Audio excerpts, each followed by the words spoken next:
Good morning, John. So I've seen a bunch of tweets for the last few days that made me pretty angry, which, makes it exactly like every other few days in the last few years. But in this specific case, it was tweets like these. The Amazon rainforest is seeing a record number of wildfires. Large swaths of the Amazon rainforest are burning. Fires are raging. The Amazon region is burning. Now, mostly this comes down to like a problem I have with reality, which is that there's just too much of it. And thus it is very hard to be aware of all of it, and so we end up with things that are incomplete making their way into our brains. But if there's anything we should be aware of, it's this, because, future of the planet at stake and stuff like that. So, why do I not like these tweets? Well, because here in America, where I live, usually if there's a wildfire, it was an accident. And sometimes fires are okay because fires are a normal part of our ecosystems in America. And sometimes they were done on purpose by criminals who the government wants to arrest. And so when you read these headlines as an American, you think, oh no, a fire happened. I hope someone's trying to put it out. But in the Amazon, fire is not a natural part of the ecosystem. And because of that, many trees in the rainforest can't survive what we would in the US consider a trivial burn. These fires are not natural. They are intentional. This isn't intentional like it's arson. It's intentional like this land is more economically productive when we graze cattle on it than when it's the rainforest. So the headline here shouldn't be large swaths of the Amazon are burning. It should be large swaths of the Amazon are being burned. Now, sometimes in the dry season, which we're in right now, there are natural wildfires in the Amazon. And in fact, the number of natural wildfires appears to be increasing. Because here's the thing about the Amazon and other rainforests.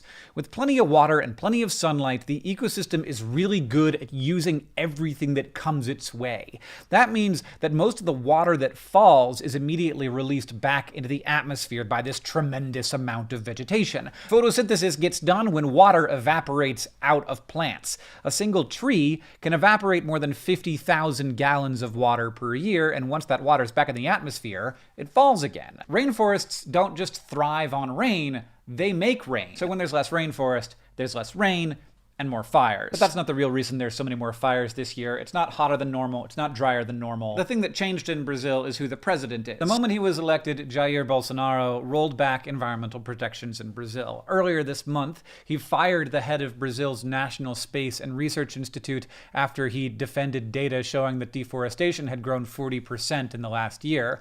Bolsonaro says that figure is wrong and that deforestation is down.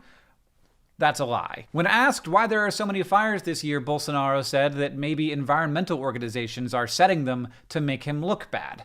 That is also a lie. But this isn't just pure malice and love of destruction. There's an ideology here. There's the economic part of it, which is just that there's a lot of value in the rainforest and no one's making any money off of it if it's just being rainforest. And then there's sort of an ideological thing of the civilizing interest of man. We must bring our superior way of life to this wild jungle, racist, manifest destiny kind of stuff. So to make the money, you encourage legal logging and farming, you reduce inspections, reduce regulations, and you ignore illegal land grabs where forest is slashed and burned and then seeded with grass and sold to ranchers. There's also another piece of the ideology here that I think is really interesting. The reality is that most of the good that the Amazon does is for everyone. It produces oxygen for everyone. It traps CO2 for everyone. It preserves biodiversity for the whole world. But Brazil isn't getting paid for any of that stuff. Far-right perspectives, ultra-nationalist perspectives don't really allow for stuff that helps everyone. It goes against this ideology that the nation is for the nation only. And here's where this gets super wild. The fact that the rest of the world cares so much about the Amazon rainforest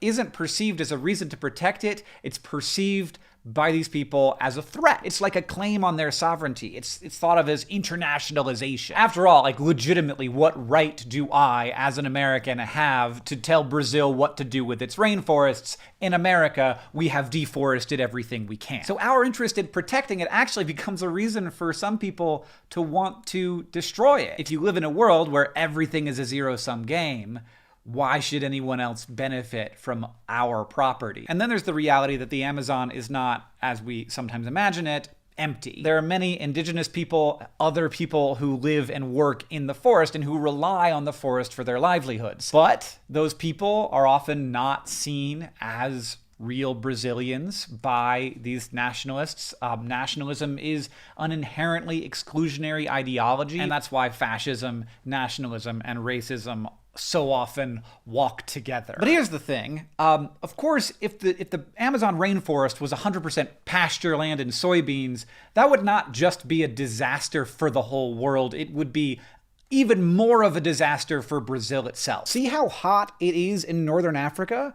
That's actually farther away from the equator than Brazil is. Brazil receives more solar energy than Saudi Arabia, but because of the rainforest, it is much more cool. This is the effect of that evapotranspiration. The rainforest makes rain. If there is less of it, it is clear that it would be hotter and drier, and these man-made fires, or even the natural ones, will spread on their own, leading to a feedback loop that could end the Amazon. And 70% of the GDP of South America is made in places where Amazon rainforest rain falls. Even here in America, again, internationalization for you, much of the rain that falls here is evapotranspired in the Amazon rainforest. And an important note, when I talk about rain falling, really what I'm talking about is agriculture. I'm talking about food. We eat that rain. There's a lot of talk about tipping points, and I think it's important to note that there are always many tipping points along the path to something being completely destroyed. But yes, there is a time when less and less water falls in the rainforest and fires happen more and more often. And there is a time where we lose most, if not all, of the Amazon. That's a terrifying prospect, considering that it produces 20% of the oxygen that we breathe. And it's why we have science to warn us about stuff like this, so that we can take action. And it's why we have human rights to protect people whose land is their land, whose life is their life. But it is all too easy to deny stuff like this when you have more of an allegiance to your ideology than you do to the truth. And that is something that I like to try and say to myself constantly. It's why we need to call a lie, no matter who says it. And it's why we need to say that the rainforest is not burning. It is being burned. John, I'll see you on Tuesday.